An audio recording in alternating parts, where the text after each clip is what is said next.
morning, friends. I hope you are doing well. I'm making this video for the Israel-Palestine war, which has now been going for more than 2 years. The newspapers are full of about headlines depicting about the atrocities of Israel on the Palestinians. So I thought to make a video on this topic.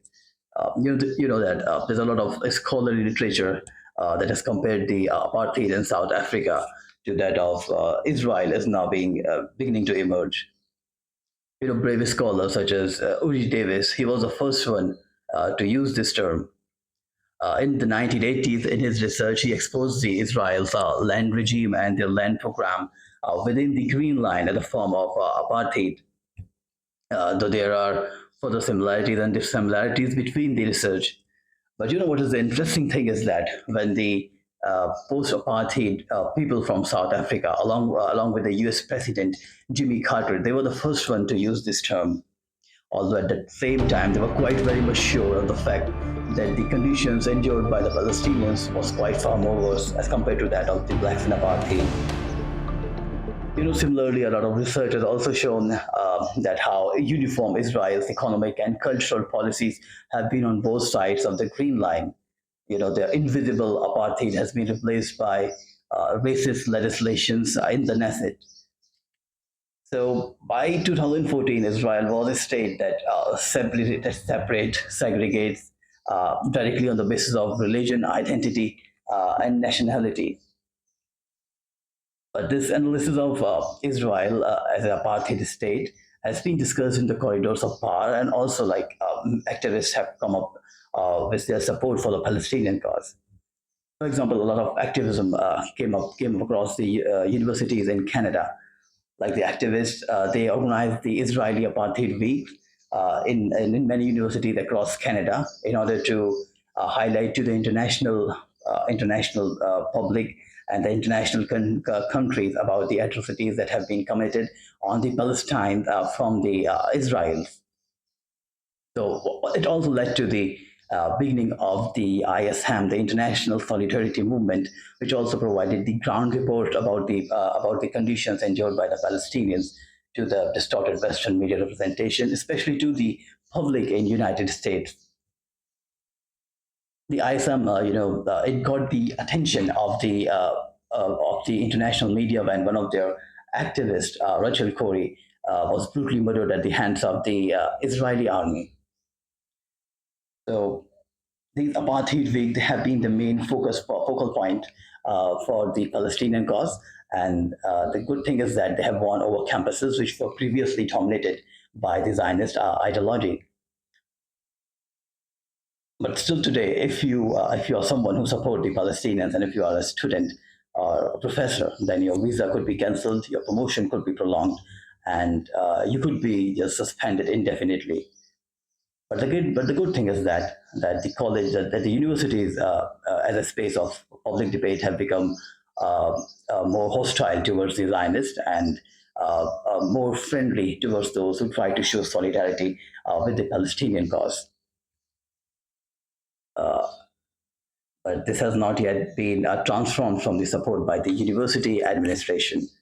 But also there's a fact that Israel, the representation of Israel as an apartheid state, which resembles South Africa during its worst moment of apartheid, has resulted in another form of research which has emerged about how the condition in South Africa changed. The whites were not transformed from the within when the regime in South Africa collapsed. The transformation happened due to the pressure from the outside. It was the African National Congress and the international pressure which actually allowed the changes to happen in South Africa. And in the case of Palestine, we know that both of these things are missing. They don't have the internal unity, nor do they have any international pressure which could help the Palestinians and which could help the Palestinians saving their lives, and also pressurizing Israel to determine and respect their fundamental rights. So out of this call, another movement rose up, and it was the BDS movement. Uh, it rose from the call of the Palestinian civil society that Israel must respect the fundamental and civil rights of the Palestinians wherever they are. The BDS movement, it operated out of a leadership vacuum, but what it has done, like its flaws pales in comparison to that. It was able to bring it to the international attention, the atrocities which are being committed by the Israelis. So what it led to, like many of the companies, they didn't invest it in Israel. Many of the trade unions, they broke their ties with those of the counterparts in Israel, and many of the renowned scientists, many of the renowned authors and musicians, they canceled it to Israel. One of the most renowned scientists, as we all know, is Stephen Hawking. He refused to go to Israel as well. So we're now coming to the next point, which is related to the ethnic cleansing, which has been going on in Palestine right now. So Israel. So if we have to analyze, like since 1948, that the ethnic cleansing, which has been quite prevalent, it has to be treated as a kind of a crime and not just as a catastrophe if the past evils are to be rectified. The ethnic cleansing paradigm, it points towards a victim and an offender, and if and also it gives quite a possible mechanism of reconciliation as well.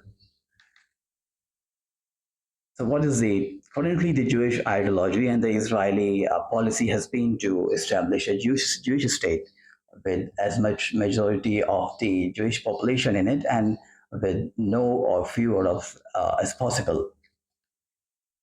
So, since just in the year 1948, this ideology led to destruction of about 750,000 Palestinians. They were forced to leave their home country. Also, it led to the destruction of 500 villages and a lot of towns. But the main thing is that the international silence in the wake of this crisis has transformed this war into has transformed this ideology of ethnic cleansing into an ideological infrastructure into which the Israeli state is currently being built. It became the DNA of the Israeli Jewish society to kill the Palestinians.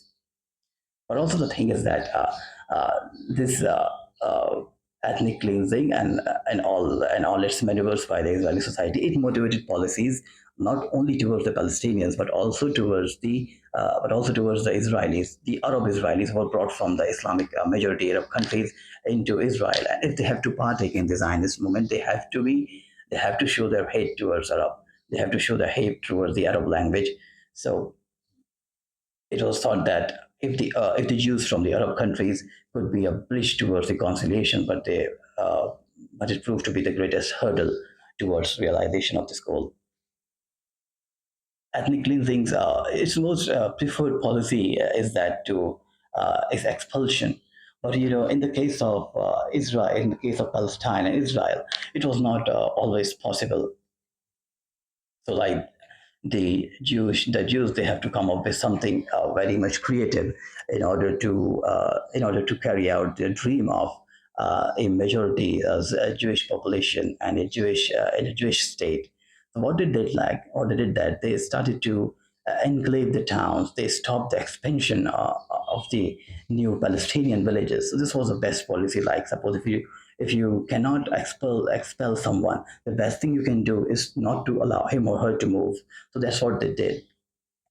And then when asked that why not even this one single village was allowed to be constructed between the Mediterranean and the River Jordan, the official Jewish line was that they don't need the same space as the Jews needed in the past. Like if you have taken an aerial tour over the West Bank, then you could have seen how beautiful the Eastern Palestine used to look against the natural landscape.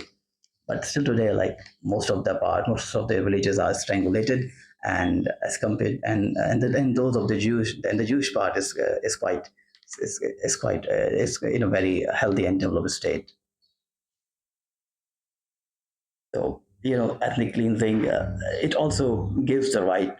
It has its rights as well. It provides the right of return to the victims who have been expelled from their homes. Like the international community has long ago made the rights for the victims of the ethnic cleansing, which determine that they can return to their home country after the war has ended. And also, like there are reparations as well, which could be paid to them in the form of financial compensation. and also as a right of return for the victims to their homeland. So in this way, like it is allowing to for the victims and the victimizers to build a new life possible altogether. So as you can see that the United States and the European Union, they have a very principled opinion on this, and it is they that they have accepted that the victims have the and those who are expelled from their home country due to the war, they have their right to again to be they have the right to go to their country after the war has ended. But in the case of Palestine, it has always been questioned. The United Nations, it specifically for the Palestinians, it announced the United Nations uh, special rights for the Palestinian to return to to return to their home country, and it has been made, and they have made it a law. I think in some of their changes in the article 194 in the year 1948, specifically for the Palestinian population. So it is about nobody is asking like the Western powers to adopt a very unique and critical attitude in sympathy with the Palestinian cause. It is just about that they should follow their own principles which they have laid down, so that they don't astray from what they have made, and there should be no double standards, especially for the Palestinian cause. Ethnic cleansing. Next part is about dehumanization, and this is quite the brutal one. Like how badly the Jewish minds have been indoctrinated against the Palestinians. So whenever they see a Palestinian baby or a an adult, they just see it as an enemy, and which gives them all the immunity they want in order to protect themselves, because they see them as a human form or something who is a kind of threat to their own community or to their own existence. So that's why this ideology of ethnic cleansing after the Second World War was highly disregarded by the international community, because it led to destruction and it led to genocide. So that's why it was completely disregarded by it. But in the case of Palestine, nobody has been able to completely abolish it at all. So it became a kind of an ideology of the Jewish state. So like when an Israeli soldier he sees a baby, he don't see it as an infant. He sees it as an military target, as an enemy, and that's what they have been doing, like a lot of persecution of bombing of Gaza and a lot of many places. So it's like it's going on from for quite a long time now. So I think in the future we are going to see that there's going to be a solution for it, and it could come from decolonization, maybe a possible regime change, and also a one-state solution. So, thank you so much for watching this video till the very end, and I'll be back with you soon. And have a very good day and a cheerful day. Thanks a lot.